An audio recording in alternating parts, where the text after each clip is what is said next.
তো বন্ধুরা, সবাই কেমন আছো? আশা করি ভালো আছো। আমিও ভালো আছি। অনেক দিন পর চলে এলাম একটা রান্নার ভিডিও নিয়ে। তো ভিডিওটা কিছুদিন আগের বানানো ছিল, এডিট করা হয়নি বলে পোস্ট করতে পারিনি। তো আজকে নিরামিষ রান্না। দেখে সবজি রান্না হচ্ছে, চিংচিঙা ভাজি হয়ে গেছে, সবজিটাও নামিয়ে নিয়েছি। এখন হচ্ছে ডাল সম্বাস দেবো। ডালটাও হয়ে গেছে, শুধু সম্বাস দেব। সম্বাসের জন্য আমি হচ্ছে পাঁচফোড়ন, আদা, শুকনো লঙ্কা দিয়ে দিয়েছি তেলের মধ্যে।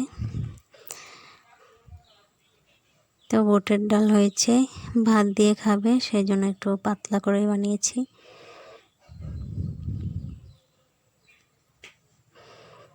তো ডালটা আমার সম্বাস দেওয়া হয়ে গিয়েছে, নামিয়ে নিয়েছি ডাল। এদিকে সবজি আর চিংচিঙা ভাজি হয়ে গিয়েছে।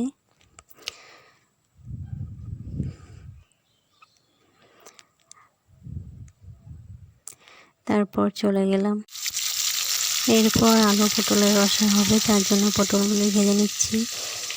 তো কড়াইতে পটল ভাজছি, আর এদিকে হাঁড়িতে ভাত বসিয়ে দিয়েছি।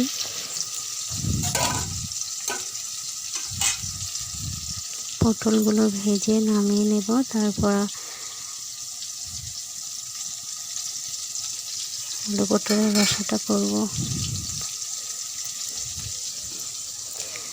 আলুগুলি যে কেটে ধুয়ে পরিষ্কার করে রেখে দিয়েছি।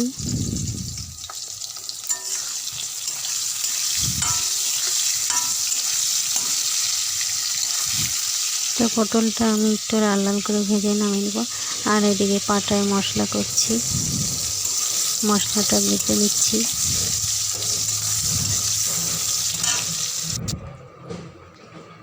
তো পটলগুলি আমার ভাজা হয়ে গিয়েছে, নামিয়েও নিয়েছি।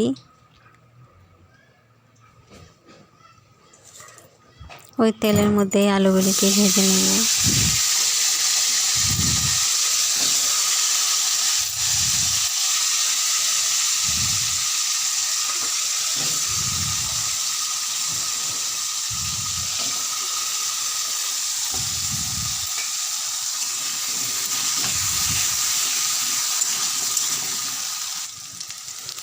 তো আলুগুলিকেও লাল লাল করে ভেজে নামিয়ে নেব।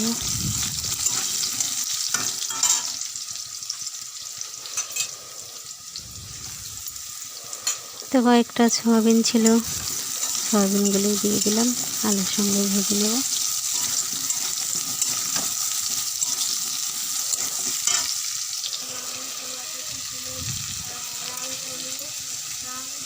তো মশলা টশলা দিয়ে আমি এদিকে আলু বুটের রসাটা করছি। এদিকে ভাতও হয়ে গিয়েছে, প্রায় ভাতের জল পড়ছে।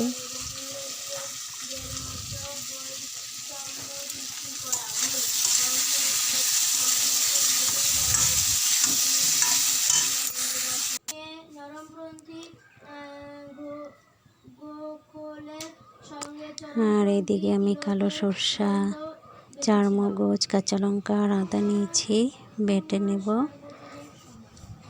এই মশলাটা দিয়ে আমি এই যে উস্তা, কাঁঠালের বীজ দিয়ে বানাবো।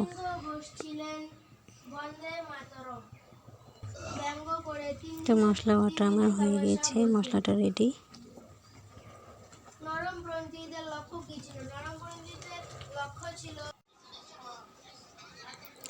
তো আমার এই যে রান্নাগুলি হয়ে গিয়েছে, উস্তা, এদিকে হচ্ছে এই যে আলু পটলের রসা, সয়াবিন দিয়ে।